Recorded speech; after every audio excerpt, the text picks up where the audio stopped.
thanks everyone for joining with us.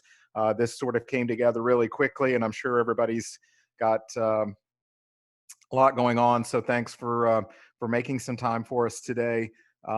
These materials are going to be made available to everyone who wants them, and also we're recording this webinar, so you'll be able to listen to it at another date if you would like to, or get use it for reference. It will be available. So I did want to offer just a little bit of background information, sort of what we're going to try and talk about today, and sort of what our approach is. So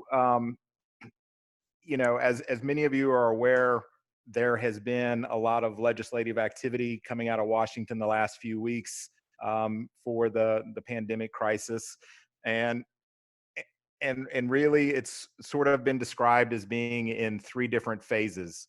And on the slides here, hopefully you guys can all see those. The first phase was pushing back the tax deadlines to allow people to maintain cash a little better. The second phase was the Family First Coronavirus Response Act, which was passed a couple of weeks ago. And then the really big one is the CARES Act that was just passed on Friday. I think when we went through this, we did an internal training actually yesterday.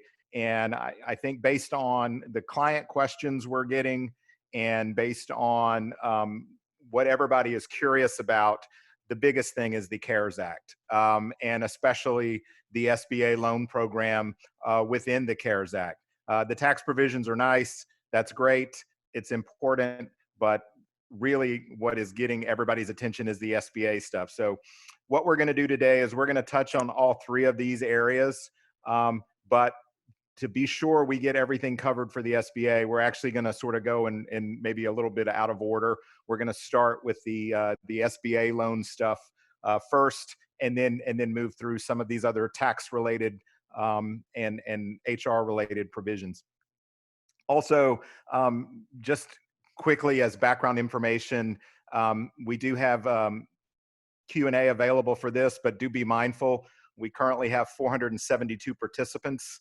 And so if everybody asks one question, it's going to be really hard for the poor guy who's responding to the questions. There's going to be a lot there. I think the theme of the day is we're trying to get as much information as we can, but there's probably as many questions as there are answers. This law was passed Friday. If you actually download the statute, I believe the PDF is 883 pages long, and that's just for the CARES Act. The FFCRA also had, was hundreds of pages. And so typically when we get legislation like this out of Washington, we have months to digest this. Now we are being asked, within hours and days. And quite frankly, too, Washington is not really set up for this. They typically like, an extended period of time to provide guidance, and all of that is hyper accelerated in this environment. So we're just as anxious as you are to get some clarity around what are some common questions. So bear with us. We're getting a lot of the same questions, like, for example, on affiliated companies. Can separate entities within a consolidated group, request information separately, or do they have to file together? Those types of questions, I'm not sure we have crystal clear answers on, and hopefully additional guidance coming from the SBA is going to be made available. We've been told from some of our partners that some of that information might be available as soon as Friday. But again, this is the U.S. government, so they move at a different pace than probably what all of us move at. So we are still kind of in a wait and see mode. I would also like to warn you, it probably goes without saying, but just be very mindful of information you're finding online. For example, we had some clients who were actually trying to qualify for SBA loans last week through the SBA website because they had read online that it was available, but the law had not even been passed yet. So clearly it was not available. So, just be really careful. Some sites are more trusting than others. There's actually some good government websites that we're going to talk about today. that have some really good information. I don't say that about a lot of government websites, but some of these actually do. So we will certainly point you to those, and some of those are living, breathing things that are changing on a daily basis. And so sometimes it's good to stay in touch with them.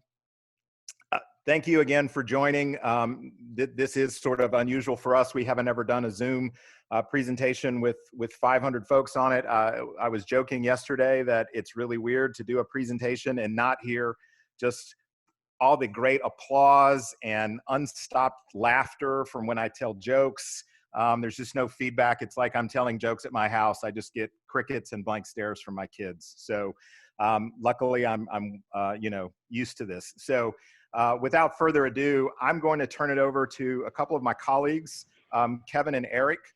They are a lot more knowledgeable on the SBA process. So we're going to jump right into that first. And then I will come back and go through some of the tax provisions as well. Well, thanks, Jason. Hi, everyone. Thanks for joining us. This is Eric Deal. I'm in the B&V Capital Advisors Group here at Briggs, which is the investment banking subsidiary of the firm. Just for a brief background, prior to my time here, I was a commercial lender for about 8 years or so. Was never a full-fledged SBA lender, but fortunately or unfortunately, had some exposure to the process, which today doesn't really count for anything because, quite honestly, the entire SBA world has been completely turned around for at least what we hope is a temporary basis as we get through the COVID-19 crisis. But as Jason said, our goal today is to provide a very high-level overview of at least what we know about the CARES Act, keeping in mind that it's a very fluid situation and some of the policies and guidances have yet to be written. Our discussion today is a bit weighted toward the Paycheck Protection Program, which is designed to assist companies in keeping their workforce employed through the crisis. And if the loan is ultimately used as directed, could be eligible for 100% forgiveness, which has certainly garnered a lot of attention in the financial community. The second program is the Emergency Economic Injury Grants and Economic Injury Disaster Loans. Say that 10 times fast. Which my colleague Kevin will discuss a little bit more, but EIDLs do need to be repaid over time, albeit at a lower interest rate and a longer term than most traditional SBA loans. One of the more significant components of the EIDLs is that businesses can apply for the first 10,000, and they can expect to receive that within about 3 business days. I don't think we've seen that happen yet, so we'll see if that's really comes to fruition. But in essence, the 10K, if received, never has to be paid back. It's a grant. So even if a subsequent loan application for a loan is not approved, that 10,000 is available for the company to keep as an emergency loan or emergency grant. Finally, the Small Business Debt Relief Program. This is probably the most straightforward program. This is where the SBA has decided they would pay all principal, interest, and fees for the next 6 months for current SBA loans and for any new SBA loans that are originated in the short term. So it's essentially a 6-month waiver for any SBA obligations, whether that's an SBA 7A, 504, or microloan. So our understanding today is that businesses are able to participate in all 3 programs. There are certain conditions that need to be met. And again, we're still kind of trying to digest this ourselves, but the main condition being that the proceeds not be used for the same purpose. The spirit of this whole policy is to help small businesses navigate through the crisis. And so, the use of that funds will be closely monitored. Jason, if you want to go to the next slide. All right, so this is a quick comparison between the 2 loan programs. Both of these programs provide businesses with new money to help maintain operations through the crisis. The Paycheck Protection Program is slightly more restrictive on the use of funds. These are limited to payroll expenses, employee salaries, mortgage interest, rent, and utilities, whereas EIDLs, or the disaster loans, have a bit more flexibility and can be used for accounts payable and other types of expenses. So it's a little bit more open-ended. But the idea is to provide, financing for different types of scenarios that companies need. The amount covered, we'll dive into deeper later, but the Paycheck Protection Program allows companies to borrow 2.5 times their average monthly payroll costs, with a cap of 10 million, while the EIDL is capped at 2 million.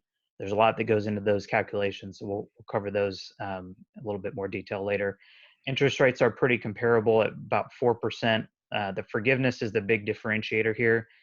The PPP offers full or partial loan forgiveness for businesses that use the funds for their intended purposes, which is primarily to keep staff employed through the crisis and to preserve jobs.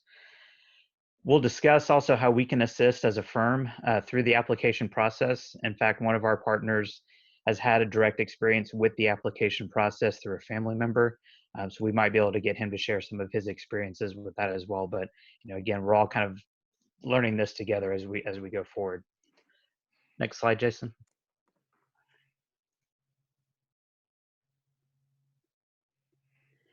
Okay, so just to put this all into perspective, in 2019, the SBA funded approximately 28 billion in loans over the course of the entire year. With the CARES Act, the SBA is authorized to fund up to 350 billion in loans just over the next couple of months. So that's nearly a 13 times increase in the dollars funded in the quarter of the time compared to last year. So to me, that figure is absolutely staggering, and it's probably safe to say that the SBA is going to be absolutely inundated over the coming weeks and months. But really, that's why we're here to share what we know about the process and what resources we have available to business as we try to navigate out of this crisis. Next slide, Jason. All right, so eligible applicants, again, the spirit of this policy is for small businesses or nonprofits with fewer than 500 employees. They're required to be in operation as of February 15th. That's to preclude startups from qualifying for this type of funding. Individuals who operate a sole proprietorship or as an independent contractor, along with individuals who are self-employed, can also be eligible for funding, along with tribal business concerns that meet the certain SBA size standards, and again, nonprofits, 501c3s and 501c19s being veteran organizations.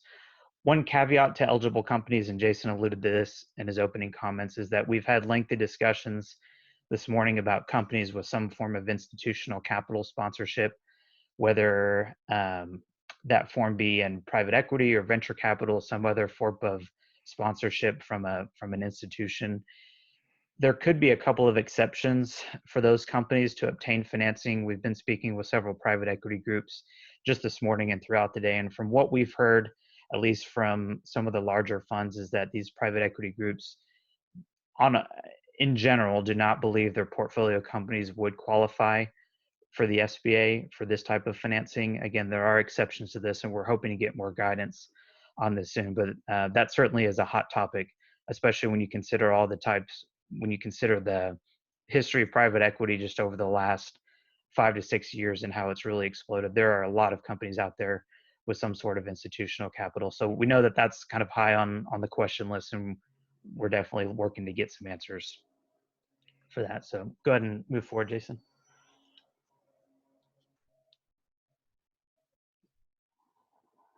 There we go. All right. So use of proceeds are pretty clearly defined. The language in the 800+ page act goes into much more detail, as you can imagine. But the theme here is that the proceeds are meant to cover payroll and healthcare costs for employees, rent, utilities, and some forms of loan interest. The important element to remember here is how this ties back to the loan forgiveness.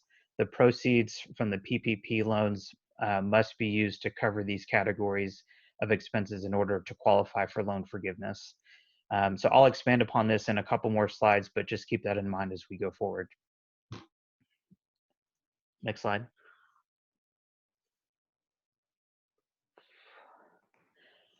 Okay, in determining the loan amount, this is an overly worded slide, but the message here is that the maximum loan amount is really the lesser of two numbers. The first number being 2.5 times average monthly payroll costs during the 1-year period prior to the loan being made. So essentially a trailing 12-month period, or it's capped at 10 million. And there's a pretty handy U.S. Chamber of Commerce handout that illustrates this, and we can make that available as well. One of our partners, just for a little bit of context, one of our partners did kind of a back of the napkin calculation was able to estimate in a very, very rough manner that the 10 million cap is approximately what a business with just under 500 employees salaried at under 100K would potentially qualify for.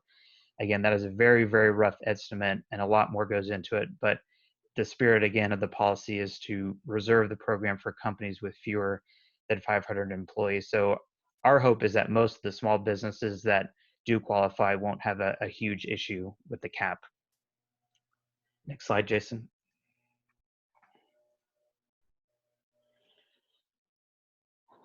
Okay, so for the loan forgiveness, the PPP is meant to cover 2 months of employee costs, rent, and utility costs. So if a business uses the funds as intended, then the funds should be eligible for 100% forgiveness.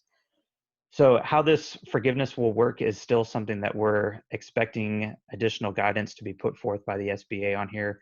Our anticipation is that the forgiveness process will involve some sort of application whereby businesses will have to demonstrate that they use the funds for the intended purposes.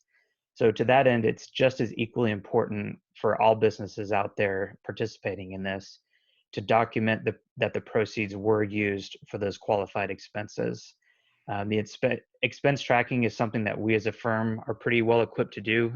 Jason may correct me if I'm wrong here, but we expect the process to be of applying for loan forgiveness to be not unlike filing a tax return, where that you gather, supporting documentation, submit the application, and ultimately get approved, yes or no, or gets reverted back by the SBA.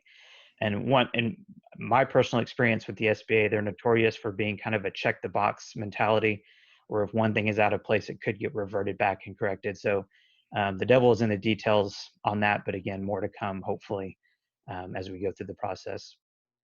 The forgiveness is not necessarily all or none.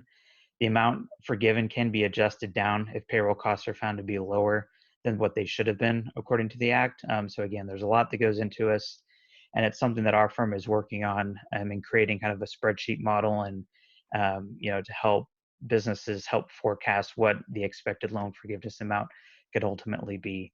Obviously, the forgiven amount could not be more than what's borrowed, but pretty obvious there, but that's also stated in the Act. Next slide, Jason.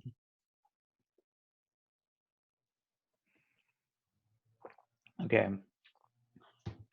Let's see. I think I commented on, just kind of to reiterate, the forgiveness is not necessarily all or none. It is a calculation based. So it's possible that based on how the funds are used and the payroll costs and rent expenses going forward, could affect the amount that's ultimately forgiven. And Jason, if you want to go ahead and go to the next slide, we've got an example here that'll help illustrate this from a kind of more of a numbers standpoint. So we've run 3 scenarios here. In scenario 1, you have a company that qualifies to take the full 2.5 times payroll, or 250,000. And keep in mind, these are very, very abbreviated examples. There's a lot more that goes into this, but over the next 2 months, in scenario 1, this particular company's qualified costs of payroll, rent, and interest turned out to be less than the actual loan amount that they took. So in that case, the balance there, the 24,000, would need to be repaid. And so that would be ultimately repaid typically at a low interest, 4%, and over a long period, a 10-year amortization schedule. So if your qualified costs wind up being less than what the loan actually provides for, the company will be responsible for paying that back ultimately. Scenario 2 is the break-even point. Here you've got qualified costs equal the loan amount, so it's nice and neat. No additional amount is owed, and there's no extra cost. So that's I guess I'd call that the perfect scenario, which is probably unlikely. Scenario 3 illustrates where a company took the max loan they could, 2.5 times payroll. However, their monthly costs exceeded what they were able to borrow under the PPP. So a company cannot be forgiven for more than they borrowed. So while the PPP certainly helped and covered the majority of the costs, in this particular case, it did not cover all the qualified costs. So in this scenario, it's important to remember that there are 3 programs going along with this.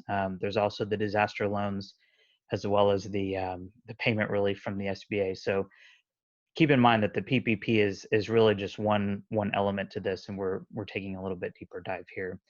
So the actual calculations done here will be much more complex, and it's something our firm is like I said, preparing to help individual companies perform. But hopefully this illustrates a little bit how the mechanics of this are anticipated to work. So I think next slide, Jason. So for wrapping up my comments, other PPP highlights, they're fully guaranteed by the U.S. government. No personal guarantee is required. No collateral is required, which those two I think are critical in cutting down the application timeline. You know, significantly reduces the amount of documentation needed for a potential application when you compare it to a traditional SBA application process. Low interest at 4%, and no prepayment penalty are expected with these loans. So with that, I'll kick it over to Kevin. I think he'll kind of go over the other two programs and kind of help tie all this together. Great, thank you so much. This is Kevin Stewart, and just a way of introduction, I am a principal in the advisory practice, and I lead the client accounting services team. So the kind of the next two programs we're talking about, the first one is the economic injury disaster loans. This program has been around for several years, but it's never been applied to non-property damage. So in the instances of hurricanes, tornadoes and such, it's been applied, but never in a sense of a pandemic. And thankfully, you know, we've never really experienced one before to this level. And so with EIDLs, they've created within the CARE Act, specific to the coronavirus, and what Eric had mentioned was around the $10,000 emergency cash grants. And so the way that these work is it's really an expedited process, and we'll share a link in just a few minutes that you can go to quickly, that got put up and running last night or very early this morning. It's an application that can be completed truly in about 10 minutes. With revenues are required, cost of goods sold are required for the last year. I believe it's as of January 31st is kind of the 12-month look back period. But in this instance, it's for the EIDL loans specifically, $2 million being the max, and they are specific to economic damage. So it's economic damage that has been experienced at this point in time. And so it does not preclude you from going out and applying for the $10,000 in emergency cash, but with that, the application process does take into account of that you are certifying that you have suffered economic damage. And so one of the benefits of this EIDL loan, potentially under the CARES, is it does waive the requirement that you may be unable to obtain credit elsewhere, which would allow you to apply even if you have access to a credit line. And so even if you have access to other funds, it doesn't prevent you from applying for this and potentially receiving. Next slide, please, Jason.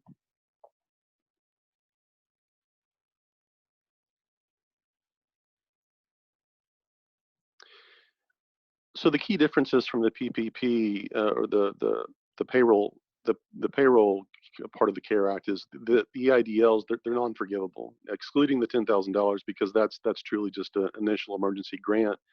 But the EIDLs are non-forgivable and they're paid back over a 10 to 30 year period.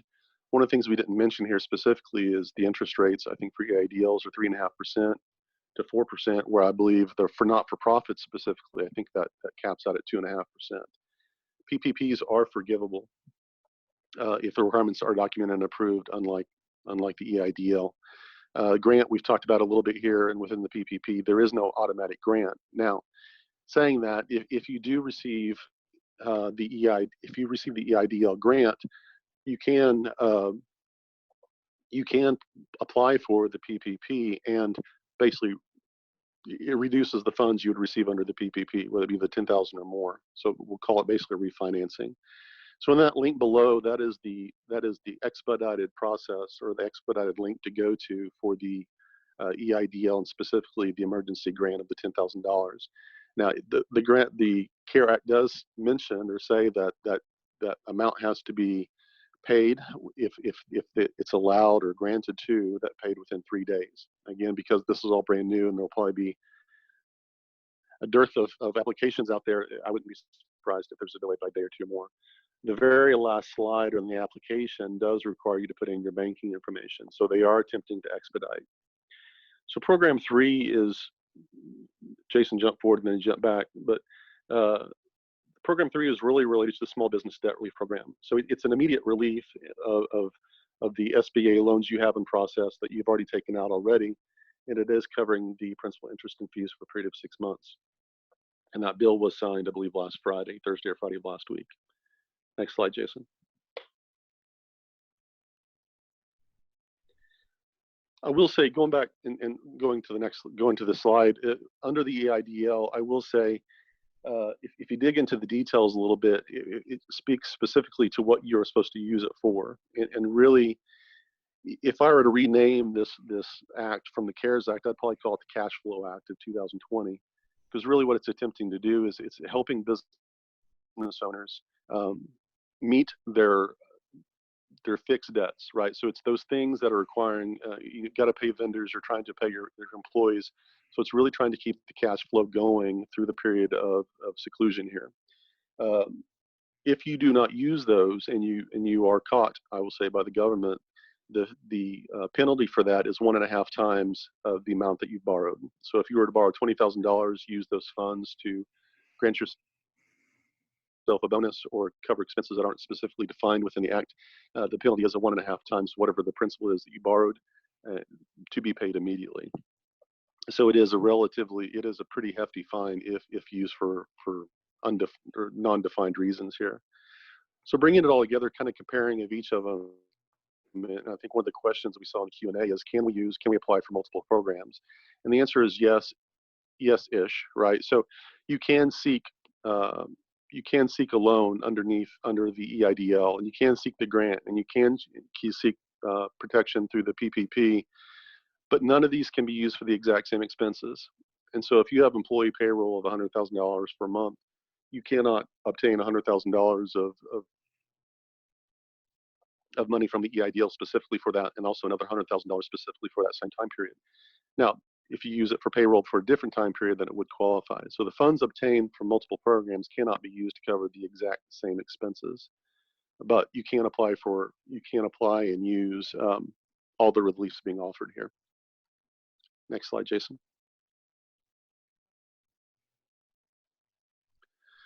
So the anticipated application information, and I'm going to jump to one for the grant, which we don't really define here much. It is a very truly 10 minutes of information. It's the basic.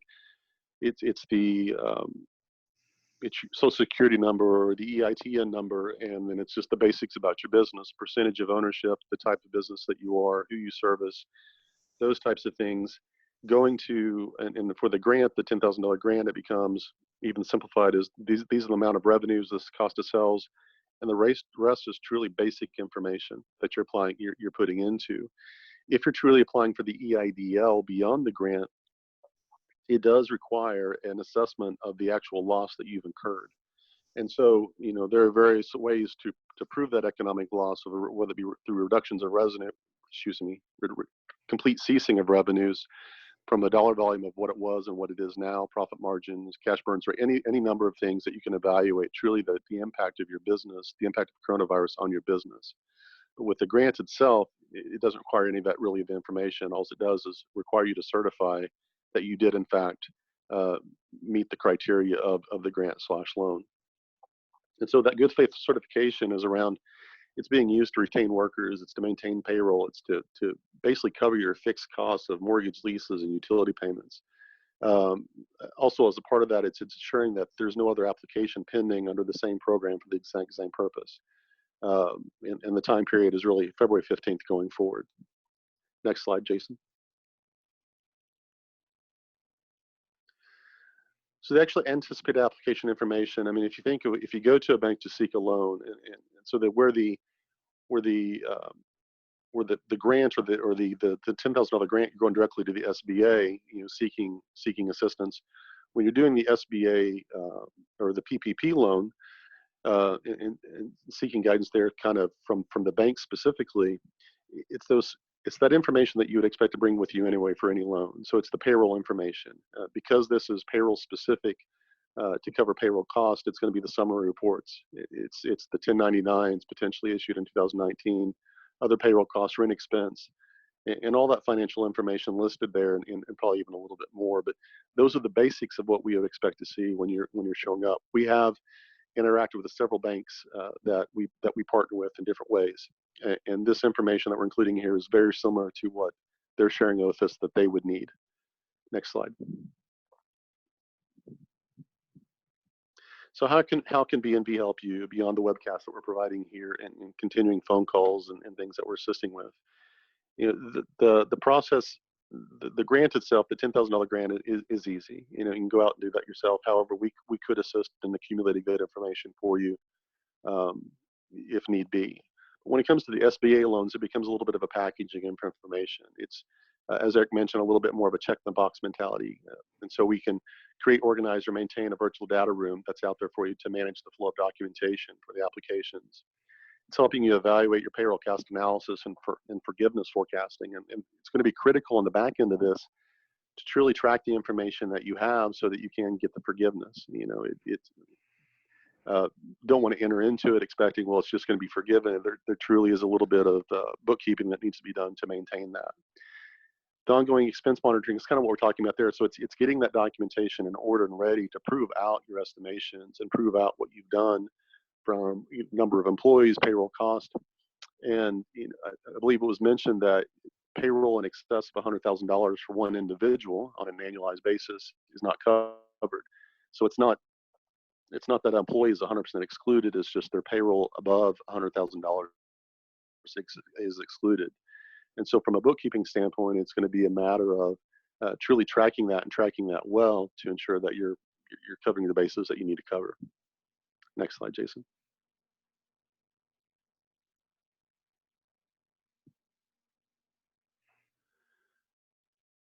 So when it comes to, there will be an application, we mentioned a little bit the application for forgiveness, where we talked about the process. Now, I would say it's not completely defined on how that process is going to work, but we would have to assume it is accumulating a certain amount of information and it's filling out forms, and we can assist in that process as well. And then it's just general guidance to the SBA process.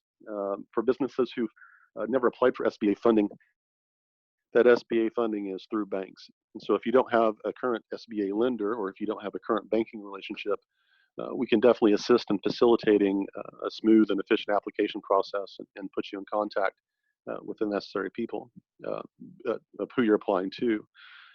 We'd also anticipate working with an experienced SBA packager that could facilitate the expediting application process within the SBA to prevent this information or prevent the application being kicked back to you for further application. It's ensuring on the front end that application is going to go through quickly. Although $350 billion seems like a lot of money, and it is, when you think about the number of businesses across the U.S. who've been impacted by coronavirus, if every one of those entities and businesses applied, that amount of funds is going to be relatively limited to the individual company. And so there is an sense of urgency to, at a minimum, get in line. Now, we anticipate there's likely going to be more coming, but we don't know that for sure at this point. So I would say it's critical, if you've been impacted and if you have a need, that it would be to your best interest to act quickly, and we would love to assist you with that. So one of the great documents that we've come across that have assisted us in accumulating this information for you, that Small Business Owners Guide to the CARES Act, I believe was put out by a senator's office with the U.S. Senator Committee's Office on Small Business and Entrepreneur Reference Guide. That's actually a specific link if you were able to obtain the deck. We provide that deck to you. That'll take you to about a 5 or 6 page document. It's got a ton of FAQs on there that answers a lot of questions you're asking us now, via the Q&A. So I would encourage you strongly to go out to that specific site. Another very good site would be the U.S. Chamber of Commerce. They have a lot of good information, kind of breaking things down into more of a simplified format to understand, kind of beyond what we've done here. But I believe that's the last slide that we have to cover here. I think the next kind of goes in the taxes, which Jason will take over at this point in time. All right. Let's see. Looks like we did have one more slide there, but we do have a network of relationships, bankers, attorneys, investment bankers, etc. So beyond even BNV assisting you, we do have a network of people who would love to assist companies like yours. And with that, I hand it over to Jason. All right, and I apologize, I did not introduce myself at the beginning. My name is Jason Sharp. I'm a tax shareholder with BNV. And again, thanks everybody for hanging on. We're getting a lot of questions about the slides. At the very end of the slide deck, we have the link to a page on our website. It should be, you should be able to find it from our website, but we will certainly be able to email this out as well. So we're happy to do that and make that available. So, jumping back, so to refresh your memory, there was actually sort of 3 phases to what Washington has done in response to the pandemic. And so we were sort of talking about the third and largest phase there, the CARES Act and specifically the SBA loans within the CARES Act. But the first thing Washington did was offer an extension of taxes. And so there's been quite a few questions around that as well. Basically, what Washington tried to do was say, we want people to keep cash in their pocket and not pay their taxes right now. We'll let them pay them later. So anything that was due, you can basically think of it as any tax return or any tax payment that was due on April 15th has been pushed back to July 15th. Now, a lot of us here in the Houston area are familiar with disaster extensions, and a lot of times the way those work is anything between today and that extended date gets extended. That is not the case with this. This is specific only to April 15th deadlines. So what is a little bit curious for a lot of practitioners, but the IRS has made it very clear, the second quarter estimated payment, for example, that is due June 15th, that is still due June 15th. That is not extended until July. The April estimated tax payment and tax returns for individuals, corporations, trusts, anything like that, fiscal year filers that have a return due on April 15th, those are what have been pushed to July. The IRS released a notice 2020-18. You can Google it. It sort of spells it out. It's not the easiest read. What I would recommend is the IRS actually, in this link here, had an FAQ page on exactly what types of things are specifically included in this postponement and what the dates are and the mechanics of it. It's very easy to read and follow and makes a lot of sense. I would recommend if you have questions to look at that. Again, sort of just summarizing this, you don't have to do anything to qualify for this extension. It's automatic. I think I've already gone over all of those. Those were some of the things that were extended. Does not apply to payroll taxes or any other excise taxes. This is purely for income taxes for individuals and corporations. So, if you had a return due on May 15th or June 15th, this does not apply to that. So just bear that in mind, that this is pretty narrow in terms of just April 15th, but since that applies to most people, it's still very beneficial. And I'm going to try and get through, we've still got quite a few slides here. I'm going to try and get through these and be mindful of the time. So that was sort of phase one, the extension of things that, tax filings. Phase two was what was known as the FFCRA. So that's the Family First Corona Response Act. And this was the one that was passed on March 18th. This relates to family and medical leave and sick leave for employees related to COVID-19. We actually have gotten a lot of good guidance on this one, but if you realize that's because it's been a couple of weeks. And so the DOL, Department of Labor, has come out and said the effective date for the provisions of this act begin tomorrow. So everything within this starts tomorrow. This website here at the bottom is a frequently asked question page. As I alluded to at sort of the beginning of this presentation, this is actually a government one that is excellent. For those of you who deal with IRS, we don't say that a lot about a lot of government websites, but this one is actually very good, and it is changing on a daily basis. For example, I believe there was actually new questions being updated as recently as Sunday night.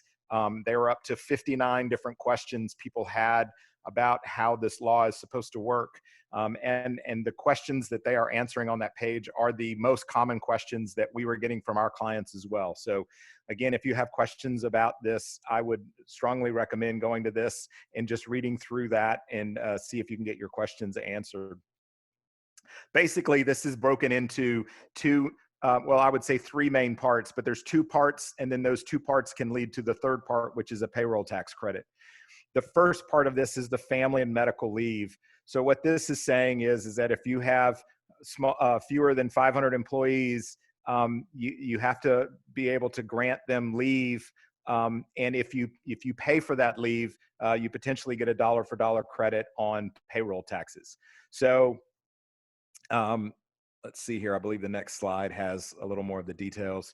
So if it's emergency leave for someone who's been employed for at least 30 days and they're unable to work because they're either caring for a child because school has been closed or there's no child care provider, then they can take the family and medical leave. It is important, I think, because this probably applies to a lot of our clients. If you have fewer than 50 employees, remember this law was written for people with fewer than 500, but if you are actually smaller and have fewer than 50, this may not apply to you. And this was where some of the information in that FAQ page was actually very helpful. So this is directly from that. If I have fewer than 50 employees and I believe granting medical leave and paying for this would jeopardize the viability of my business as a going concern. In other words, if this is basically going to put me out of business, and I can say that, truthfully, and I have fewer than 50 employees, then I potentially don't have to abide with the provisions. This right here was the guidance that the DOL listed as what is jeopardizing the viability of the business. So these are sort of three things that would lead an owner to believe that his business has a going concern issue. So again, that website has a lot of really good information to help you figure out if this maybe applies to you or doesn't. There is a dollar cap on this. And another thing I would mention, the first 10 days of the leave, you can make it unpaid. Employees can be required to use existing accrued vacation, sick, or personal leave. And it is capped at $10,000. And basically the math there is the maximum is $200 a day. And the maximum is 50 days. And so that's how you get to the $10,000 limit. So you also, if you do take the emergency paid leave, you have to provide a position for that employee when they return. This is very similar to sort of the traditional FMLA provisions that we're familiar with. There are some exceptions on job restoration if you have fewer than 25 employees. And again, I would tell you to look for information on that if you think that applies to you. So that was sort of one provision, the medical leave. The second provision is paid sick time. So again, remember the spirit of this law is this is really geared for helping workers that cannot go to work because of the pandemic for a host of reasons. And so this rule is to, or this law is to help them be able to take time off from work and still get paid. And so it's incentivizing companies to continue to pay the employers. So just always kind of remember that in the back of your mind, because sometimes that helps make sense of why these are working the way they do. So again, the paid sick time is for employers of less than 500. You only have to provide 80 hours of paid sick time. And this also applies to part-time employees, but on a limited basis. The sick time is in two different categories. There is actually 6 reasons why somebody may be missing time. If it is one of the first 3 up here, subject to the quarantine, you actually have it, you have to self-quarantine, or you have symptoms of COVID-19, then you can be compensated at your regular rate of up to $5.11 per day for 10 days. If it's just to care for somebody or schools are closed or something like that, then it's a lesser amount. It's 2/3 of the regular rate up to a maximum of $200 per day. So again, the reason for the person needing the sick time does dictate the amount that has to be paid. So both of those sort of funnel into the tax credits. So basically under this provision, the wages that you pay these people, you can take dollar for dollar off of payroll taxes that you're going to owe throughout the rest of the year. I'm still looking for some detail on exactly how this is going to play out on the payroll filings.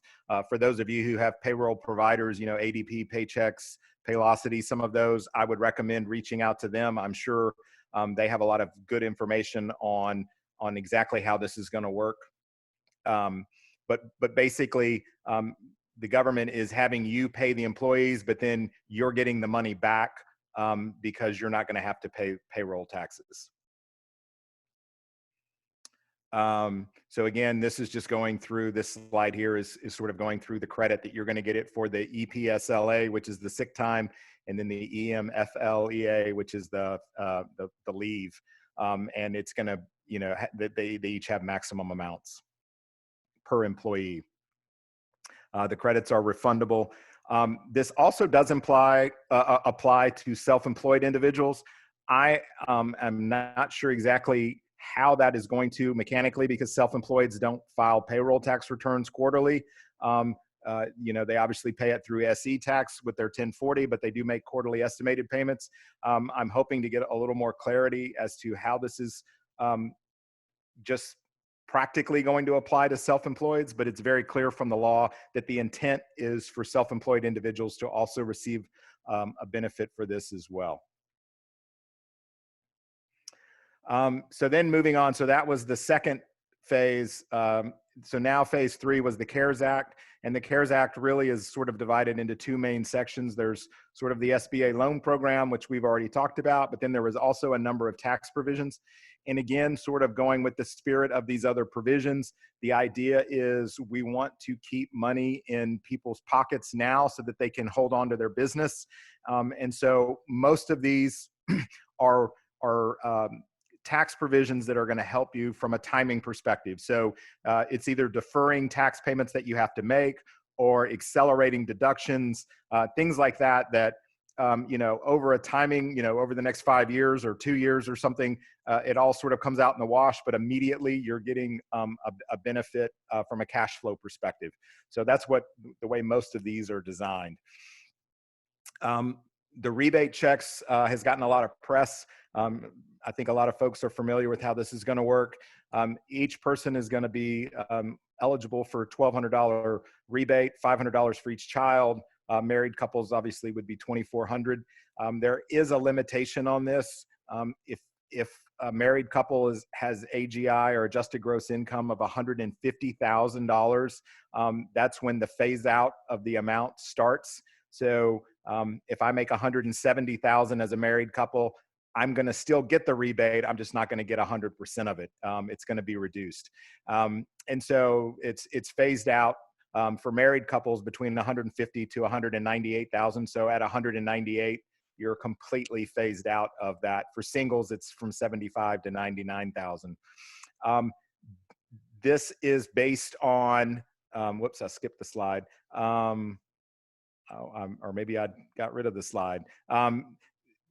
These income numbers are based on your 2019 tax return. If you haven't filed your 2019 tax return yet, it will be based on your 2018 tax return.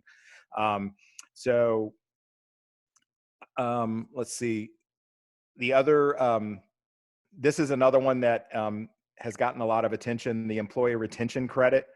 I want to, and we have it highlighted here in green on the screen.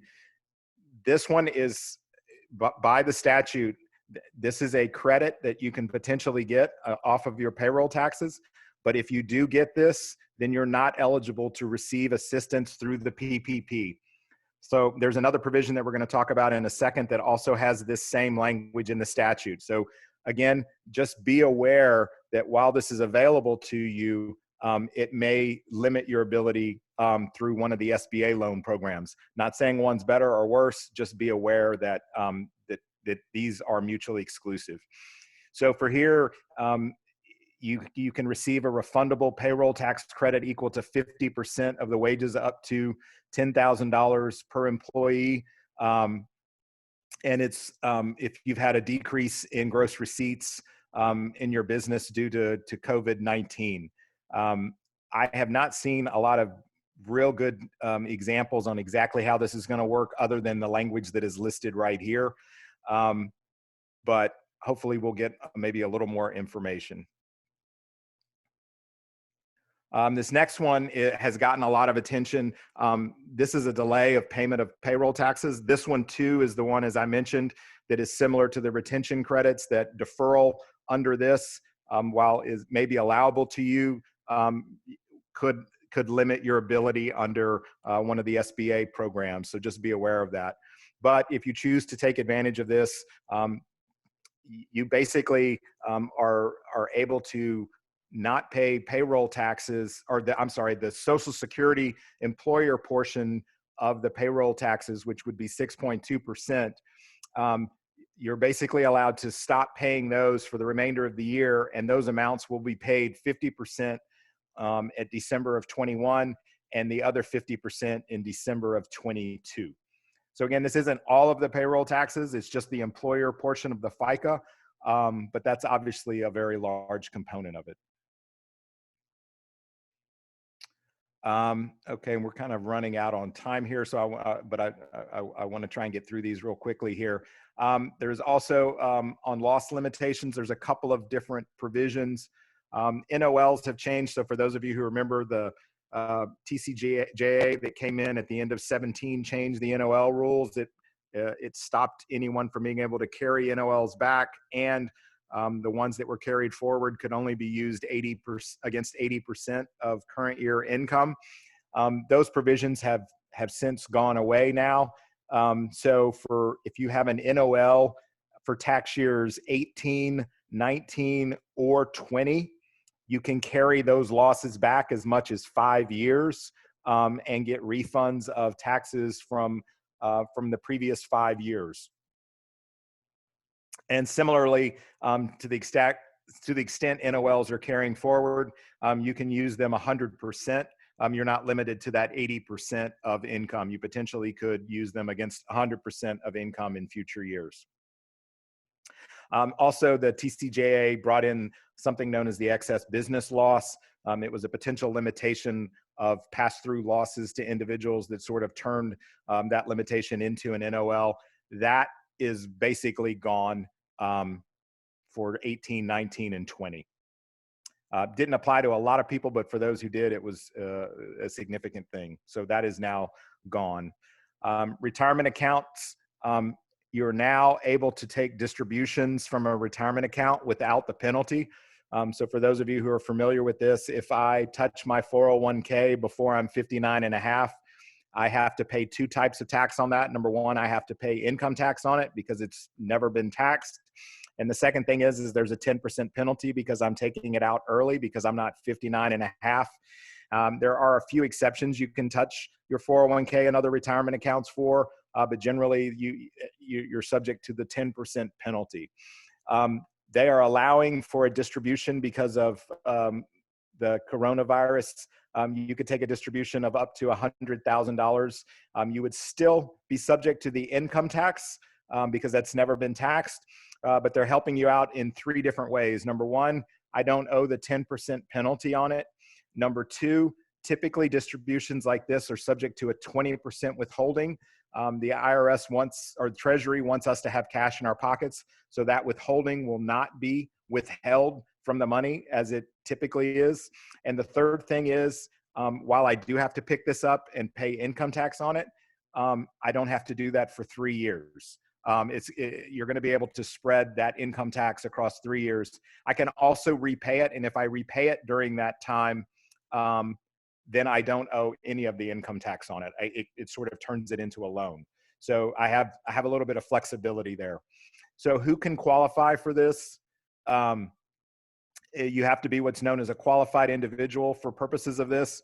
And it's basically, number one, someone who has COVID-19, someone whose spouse or dependent has COVID-19, but we have this really nice friendly catch-all in the third one, and that is anyone who experiences adverse financial consequences through business or anything. So I would imagine just about anybody could probably qualify for this. If you read through it, it's going to apply to a huge number of people. So again, you can potentially maybe from a cash flow perspective use retirement accounts. Similar to retirement accounts, many of you may be familiar with the required minimum distributions. If you're already having to take money from a retirement account, there are certain minimum amounts that you have to take. Some of those requirements are going to be suspended in this process. So if you want to leave your money in the retirement account, you're not going to be forced to take it.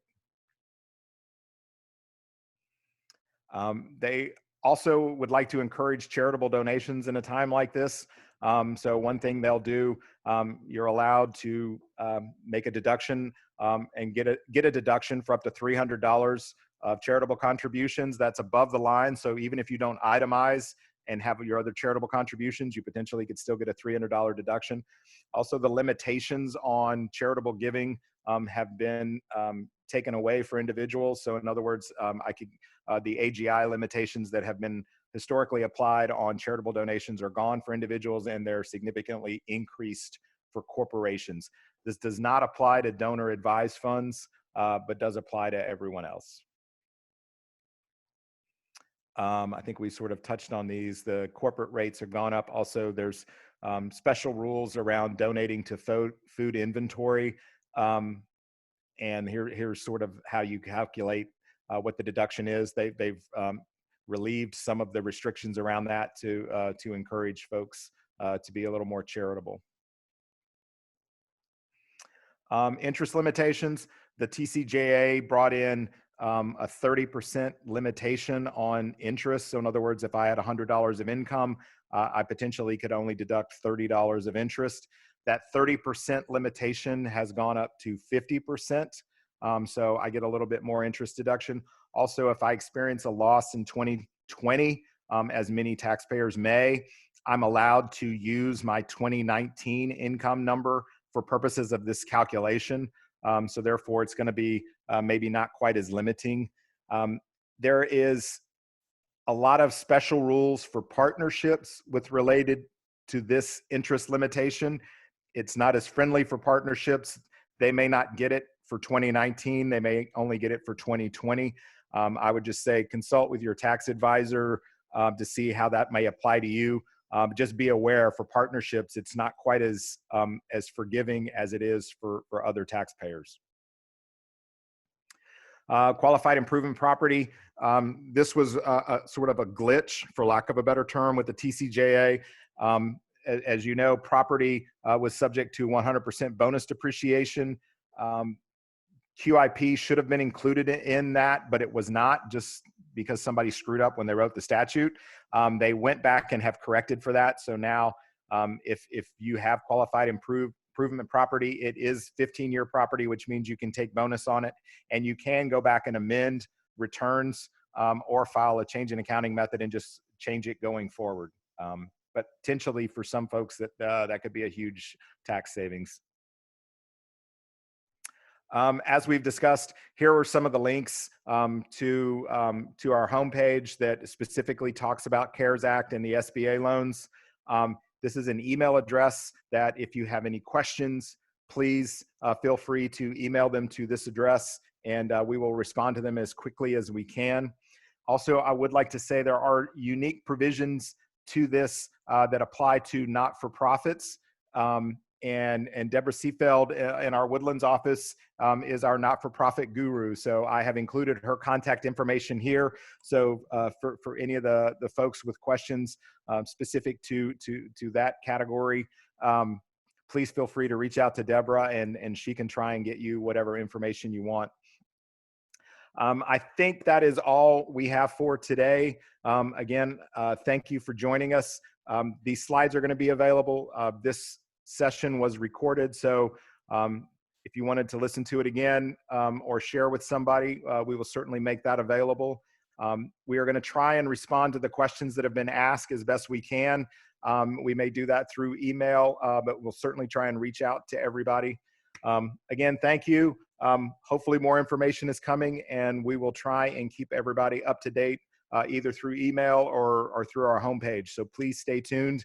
And as soon as we get information, we will pass it along. All right, everybody stay safe, and please go wash your hands, right? All right, thank you.